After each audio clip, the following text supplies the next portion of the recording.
మరి ఎవరిని చూసి ఇన్స్పైర్ అయినావు అట్లా చిన్నప్పటి నుంచి? డాడీని చూసి ఇన్స్పైర్ అయినా.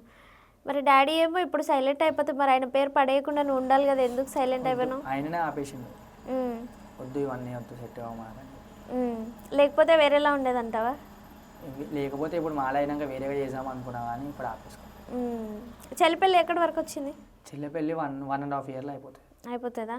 మరి ఇన్ఫ్లుయెన్సర్ల సంగతి ఏంది? ఇన్స్టా ఇన్ఫ్లుయెన్సర్ లైట్ అంతా స్క్రాప్.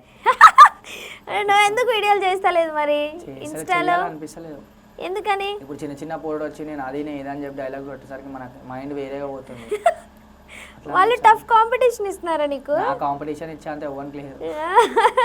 మరి ఎందుకు? వాళ్ళది వేరు మీది వేరు కదా, మరి మీరు ఎందుకు అని ఆపేయడం? ఇప్పుడు ఇన్ఫ్లుయెన్సర్ అంటేనే కొంతమంది వచ్చిర్రు చిన్న చిన్న వాళ్ళు, వాళ్ళు గలీజ్గా డైలాగులు కొట్టుడు, అది మొత్తం స్క్రాప్ అయిపోయింది ఇన్స్టాగ్రామ్.